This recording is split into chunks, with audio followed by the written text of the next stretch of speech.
Iran America శాంతి చర్చల వేళ అనూహ్య పరిణామాలు చోటు చేసుకున్నాయి. లెబనాన్ అంశం తేల్చే వరకు చర్చలు సజావుగా సాగాలంటూ ఓ పక్క ఇరాన్ తన కొత్త పాట పాడుతోంది. మరో పక్క ఈ చర్చలకు మధ్యవర్తిగా ఉన్న పాకిస్తాన్పై ఇజ్రాయెల్ అనుమానాలు వ్యక్తం చేస్తోంది. ఈ క్రమంలో బాహాటంగానే ఇరు దేశాలు తీవ్ర విమర్శలు గుప్పించుకోవడం తీవ్ర చర్చనీయాంశమైంది. ఇస్లామాబాద్లో శాంతి చర్చలకు ఏర్పాటు జరుగుతున్న సమయంలో పాకిస్తాన్ రక్షణ మంత్రి ఖ్వాజా ఆసిఫ్ చేసిన ఓ ట్వీట్ తీవ్ర దుమారం రేపింది. లెబనాన్ దాడుల విషయంలో ఇజ్రాయెల్పై అభ్యంతరకర వ్యాఖ్యలు చేశారాయన.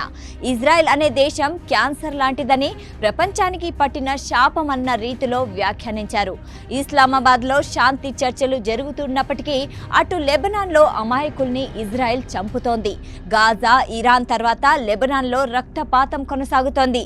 అలాంటి దేశాన్ని పుట్టించిన వాళ్ళు నరకంలో కాలిపోతూ చిత్రహింసలు అనుభవించాలని కోరుకుంటున్నా అంటూ సోషల్ మీడియాలో ఆసిఫ్ తీవ్ర వ్యాఖ్యలు చేశారు. అయితే ఆసిఫ్ వ్యాఖ్యలకు గట్టి కౌంటరే పడింది.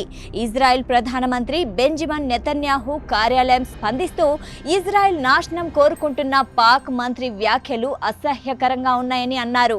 ఏ దేశం ఇలాంటి వ్యాఖ్యల్ని స్వాగతించబోదని, పైగా శాంతి చర్చల్లో మధ్యవర్తిగా వ్యవహరిస్తున్న దేశం నుంచి ఇలాంటివి ఊహించలేం అంటూ పేర్కొంది.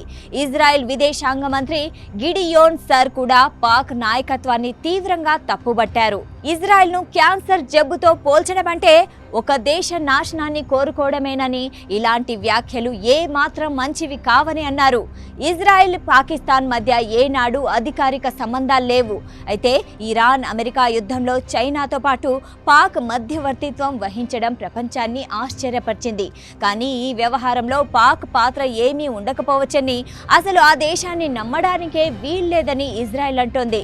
గతంలో గాజా విషయంలో గల్ఫ్ దేశాల సాయం తీసుకున్న ట్రంప్ ఇప్పుడు పాక్ని కూడా వాడుకున్నట్లు కనిపిస్తోందని చెబుతోంది. ఇస్లామాబాద్ వేదికగా శాంతి చర్చలు జరగాల్సిన టైంలో పాక్, ఇజ్రాయెల్ మధ్య దౌత్యపరంగా మాటల యుద్ధం ఎటు దారి తీస్తుందో చూడాలి.